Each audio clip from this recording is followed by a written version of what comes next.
எல்லாருக்கும் வணக்கம். ராமநாமத்தோட மகிமைய தெரிஞ்சுக்கிற மாதிரி ஒரு குட்டி கதையை தான் பார்க்க போறோம். வாங்க கதைக்குள்ள போகலாம். ஒரு ஊர்ல ஒரு மிகப்பெரிய ராஜா இருக்காரு. அந்த சுத்துப்பட்டிக்கு அவர் மிகப்பெரிய சக்கரவர்த்தியாங்க.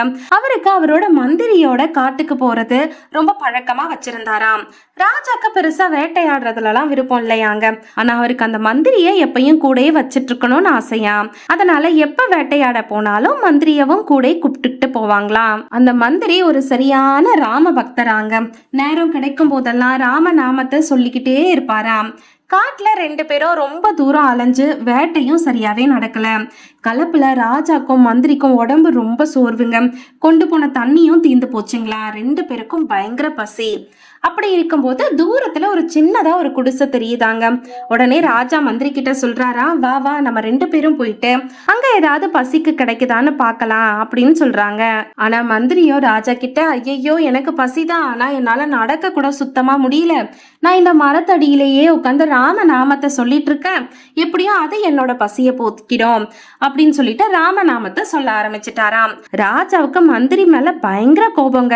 இருந்தாலும் முதல்ல பசியை தீர்த்துக்கணும்னு சொல்லிட்டு அந்த குடிசைய நோக்கி போறாரு. அது ரொம்ப ஏழ்மையான வீடுங்க.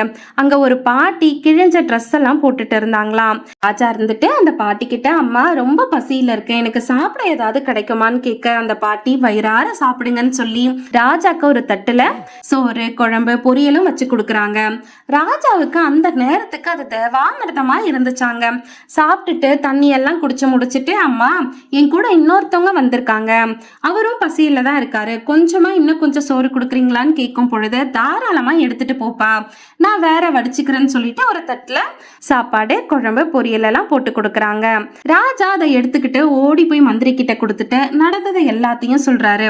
மந்திரிக்கும் பயங்கர பசி இல்லைங்க, சாப்பிட ஆரம்பிக்கிறாரு. அப்ப ராஜா மந்திரிய பார்த்து கேக்குறாங்க, நீ சொல்ற ராம நாமமா உனக்கு சாப்பாடு கொண்டு வந்து கொடுத்தது, எப்படியோ என்னோட யோசனைனால தானே உனக்கு இப்ப சாப்பாடு கிடைச்சதுன்னு கேட்க, மந்திரி ராஜாவை பார்த்து சிரிச்சுக்கிட்டே சொல்றாராம், ஐயா நீங்க பெரிய ராஜா சக்கரவர்த்தி, ஆனா நீங்க ஒரு சாதாரண ஏழை பாட்டி கிட்ட கையேந்தனதுனாலதான் இந்த சாப்பாடு உங்களுக்கு கிடைச்சது. ஆனா நான் அப்படி கிடையாது. என்னோட பிரபு ஸ்ரீ ராமன் சக்கரவர்த்தியான உங்க கையாலேயே, அதுவும் நான் இருக்கிற இடத்துக்கே கொண்டு வந்து சாப்பாடு கிடைக்கிற மாதிரி செஞ்சுட்டாரு. ராம நாமத்தோட மகிமன் சொல்லி நெஞ்சு தட்டிக்கிறாராம். இந்த வீடியோ பிடிச்சா லைக் பண்ணுங்க, ஷேர் பண்ணுங்க.